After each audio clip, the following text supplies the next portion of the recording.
Yeah, it was very difficult. Yeah. I mean, it was very difficult for everyone. That was like a really big shock. Paul McCartney remains one of the most recognizable names in music history at 83 years old. For decades, he stood at the heart of the Beatles, a band that defined a generation and carried the mantle of an entire cultural revolution. His voice, his melodies, and his words gave hope, joy, and meaning to millions around the world. From sold-out stadiums to intimate ballads that brought listeners to tears, Paul's life seemed like the kind of dream that would never fade. Time, though, is unrelenting, and it has a way of humbling even the brightest stars. Behind the curtain of fame and wealth, his later years reveal a reality that is far from the glamour many still imagine. The man who once seemed untouchable and forever young is now facing the same inevitable struggles of aging, loneliness, and loss that come for us all. For fans who grew up with him, watching this chapter unfold feels almost unbearable. His story is no longer about music charts and world tours, but about the quiet, often painful truth of what it means to grow old after a life lived in the spotlight. Join us as we explore how Paul McCartney truly lives now, a reality that almost seems to seed a lump in your throat with emotion. Before the boy from Liverpool became a member of the musical revolution, he was first shaped by hardship, family, and a dream that seemed impossible. It was here, in the shadow of loss and in the spark of youthful hope, that the foundation of the man we now know was built, and in that shadow is where our story begins. The boy from Liverpool. Before the world knew him as a legend, Paul McCartney was simply James Paul, a child from Liverpool with quite the complicated upbringing. He had a loving yet scarred family, and that somehow gave birth to a dream he never dared believe could come true. Paul entered the world on the 18th of June, 1942, at Walton Hospital in Liverpool. Britain at the time was in the midst of World War II, and Liverpool was one of the cities that faced the hardest hits. The German Luftwaffe had pounded it with bombs, destroying homes, flattening streets, and leaving thousands dead or displaced. When his mother, Mary, gave birth to him, the sirens that still echoed across the city at night, warning of yet another air raid, were his first sounds. His very first breaths were taken in a world of fear and uncertainty, and though he was too young to understand, those conditions of survival left their mark on the McCartney family. His father, James McCartney, worked as a cotton salesman by day, but was also a passionate amateur musician who had once played trumpet and piano in a local dance band. Music was always within arm's reach in the McCartney household, but survival came first. Liverpool was rebuilding, and its families had to scrape together what little they had, and that meant that his early childhood was less about luxury and more about resilience. The McCartneys lived in humble council houses, moving several times during their early years. Their homes were small, crowded, and simple, but they were filled with warmth. Mary worked tirelessly as a midwife and nurse, often working long hours, tending to other families at all hours of the night. Paul admired her dedication. She was both caretaker and provider, the quiet strength holding the family together. James, though strict at times, was nurturing in his own way. He encouraged imagination, discipline, and an appreciation for life's little joys. Paul and his younger brother Michael grew up in a household where laughter mixed with hard work, where dinner might be modest, but conversation was rich. He would later reflect that his father's stories and gentle humor gave him a sense of creativity and wit that never left him. It was in this modest home that he first encountered music, not yet as a career, but as part of life. James would sit at the upright piano, and play old jazz numbers, the kind of songs that floated out of dance halls in the 1920s. Paul absorbed those melodies like plants in sunlight, storing them in memory without knowing how important they would one day become. But childhood is rarely untouched by pain, and for him, the most devastating blow came in his early teens. His mother, Mary, the steady heartbeat of the family, was diagnosed with breast cancer. Medical treatments in the 1950s were nowhere near what they are today, and though she fought bravely, she passed away in 1956 when Paul was just 14 years old. Her death shattered the McCartney family. For him, it was more than losing a parent. It was losing the guiding light of his world. He and his brother were suddenly without the woman who had kept them steady, who had instilled in them kindness, decency, and determination. The grief cut deep, and it would never fully leave him. Decades later, he would still speak of his mother with awe in his voice, often recalling her voice in his dreams, guiding him through difficult times. That early trauma, the raw wound of losing her, gave him a sensitivity and depth that shaped everything about him as a man.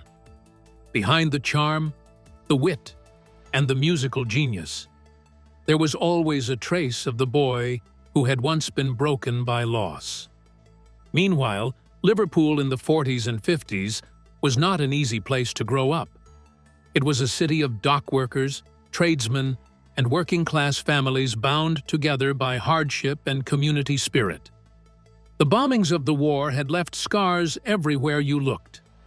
Empty lots existed where homes once stood. Buildings were pockmarked by shrapnel, and families were displaced. Yet Liverpool also had resilience running through its veins. The McCartney boys grew up alongside children from Irish Catholic and Protestant families, in a city buzzing with cultural influences. The port brought in sailors from America, carrying with them not only stories of distant lands, but also new sounds like jazz, blues, and skiffle music drifting off imported records. Though Paul wasn't yet pursuing music, he couldn't help but be influenced by the atmosphere. The city was tough, but it was alive, and it demanded a certain type of grit to survive and maybe thrive. The city taught him lessons that would stay with him forever: humility, camaraderie, and the value of hard work. His upbringing in the city gave him the everyman quality that fans would later fall in love with. In a way, despite his fame, he never fully left those terraced streets behind. Away from the hustle and bustle of the street, Paul was also a bright, curious, and imaginative child. He attended Joseph Williams Jr. School and later the Liverpool Institute, a grammar school that demanded discipline and intelligence. He excelled in academics, showing particular skill in English literature and drawing.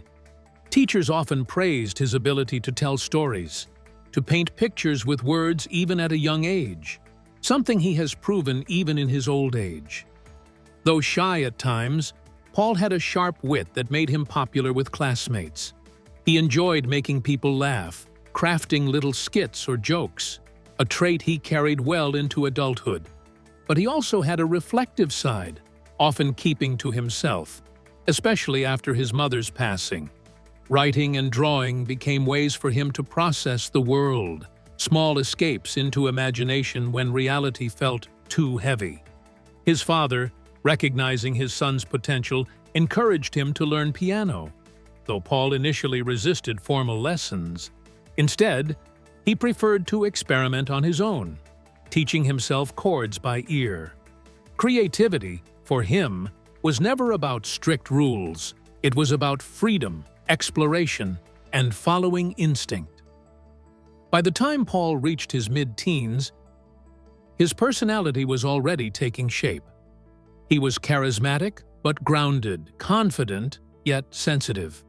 He could charm people with his humor and warmth, but there was always an undercurrent of seriousness, a depth born of grief and reflection. Friends remembered him as the boy who could brighten a room, but who also seemed older than his years. He carried himself with a quiet determination, the sense that he was destined for something beyond the ordinary. It wasn't arrogance. It was a deep, unspoken drive.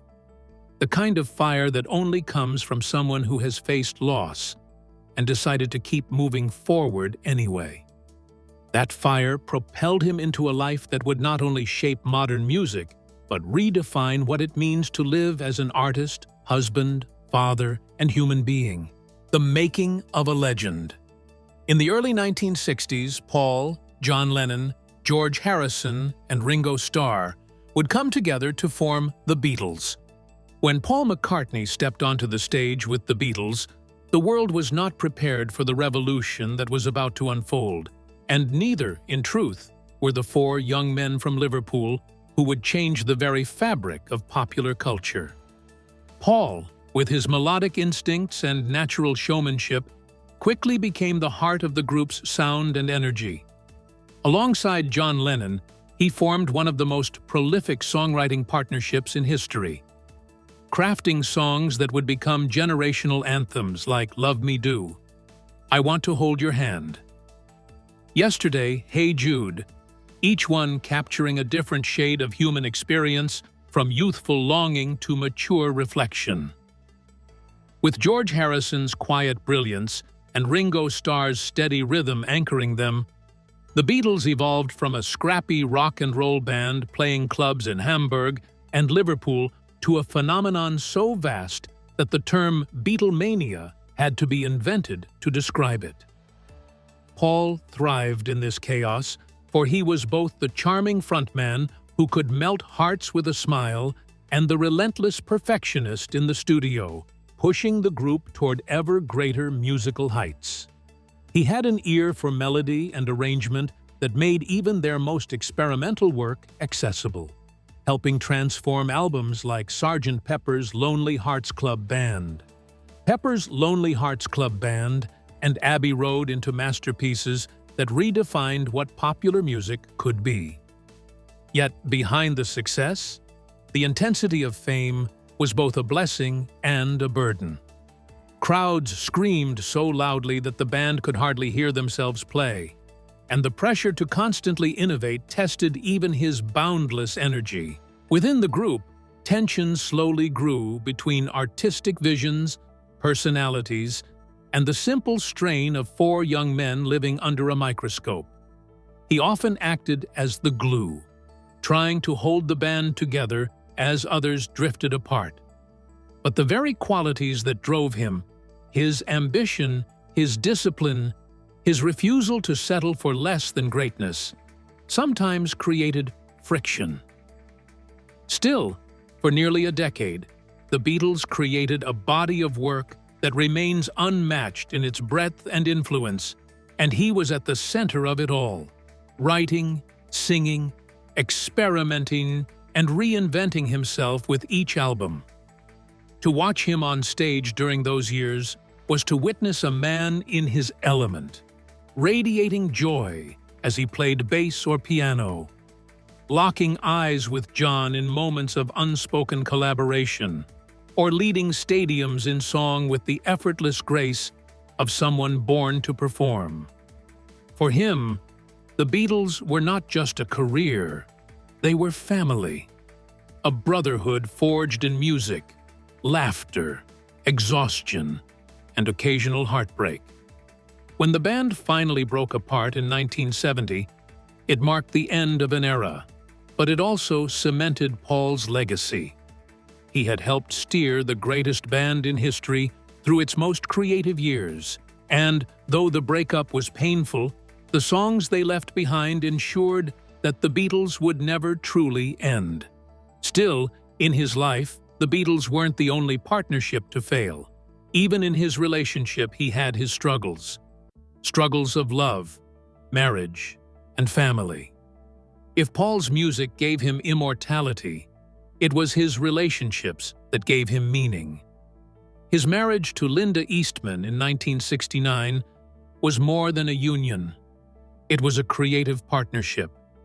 She stood beside him on stage, behind the camera, and in the quiet moments of family life. They raised 4 children in a way that, despite fame, often felt remarkably ordinary. Life on their Scottish farm was filled with home-cooked meals, laughter, and shared causes like vegetarianism and animal rights. Linda's death from breast cancer in 1998 devastated him. For a man who had already lost his mother to the same illness decades earlier, it was a cruel repetition of grief. Yet, true to the grit that marked his early life, he carried her spirit forward. From then on, songs, photographs, and even his activism became infused with her memory. In 2011, he found love again with Nancy Shevell. Their marriage is more private but no less meaningful. He often describes their daily life as normal as they sit around watching TV, cooking, walking, and reading together. After decades of chaos and public scrutiny, this quiet companionship has given him peace in his later years. Still, for most artists, turning 80 would signal retirement. But for Paul, it meant planning another world tour. His Got Back tour, which began in 2022, astonished audiences. Performing nearly 3-hour sets at stadiums, he showed stamina and passion that defied what was expected of someone his age.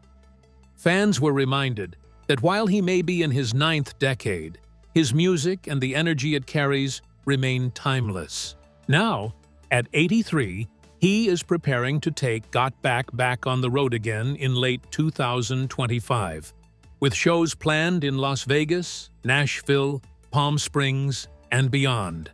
Each performance is not just a concert, but a living history lesson, a chance for generations to stand in the same space as a man who helped write the soundtrack of the modern world. Paul has never been content to be only a musician. In recent years, his creativity has also spilt into photography, painting, and writing. His 2023 exhibition, Eyes of the Storm, showcased rediscovered photographs he took during the height of Beatlemania, images raw with energy, intimacy, and the strangeness of sudden global fame. In 2024 and 2025, he followed with Rearview Mirror, featuring over 250 unseen photographs. They were displayed in Beverly Hills and scheduled for Nashville, with each location gathering praise for the collection due to the honesty most could feel from them. Critics noted that his photographs, much like his songs, captured fleeting emotions, moments of joy, exhaustion, and humanity. For Paul, these exhibitions were not just about nostalgia, but about asserting that his artistic voice extends beyond melody. He also remains a savvy businessman, with an estimated fortune of over $1 billion. Investments in publishing rights, real estate, and sustainable ventures ensure his influence is not confined to music. Most recently, he lent his voice to campaigns pushing coffee chains to drop surcharges on plant-based milk, aligning his business clout with his lifelong commitment to vegetarianism. How does a man at 83 still command stages around the world? The answer lies in his disciplined lifestyle. A vegetarian since the 70s and largely vegan today, he credits his diet with sustaining his energy. He practices yoga and cycling, and he even swears by eye yoga, a series of exercises meant to strengthen eyesight. He gardens, spends time outdoors, and maintains routines that prioritize health. Unlike many of his peers who succumbed to excess, he chose moderation. That choice has allowed him not only to survive but to thrive, performing with vitality that continues to astonish fans and critics alike. With the passing of John Lennon and George Harrison, only Paul and Ringo Starr remain from the Beatles. Their friendship, tempered by decades of shared triumphs and heartbreak, has become all the more precious. In 2023, the release of Now and Then completed with the help of AI from an old Lennon demo, was a sharp reminder of what they once shared. For him, it was both an act of closure and a tribute, a final bow to the brotherhood that defined his youth. The bond between Paul and Ringo is more than nostalgia. It is forged in survival. They are the last two witnesses to an era that changed the world, and their companionship carries the weight of history. Paul refuses to be defined by decline. His exhibitions, tours, activism, and family life prove that his story is not one of fading, but of continuous evolution. He is still writing, still performing, still dreaming. His legacy is not only in the songs that echo across decades, but in the example he sets, and that is creativity, resilience, and love can endure. His presence is bittersweet. Yes, it is sad to see him age, to know that time is finite even for legends. Still, it is also profoundly moving to witness a man who, after decades of triumph and tragedy, still chooses to create, to share, to love. Paul McCartney is not just a figure from the past. He is a reminder that life, when lived fully, truly does not fade into silence. It keeps singing, and so long as he has breath, the song goes on with history and his fans to bear witness to his undying legacy. What do you think of his enduring legacy and indomitable grit? Let us know in the comments below. Thanks for watching. To enjoy more exciting videos, click play on the video on your screen.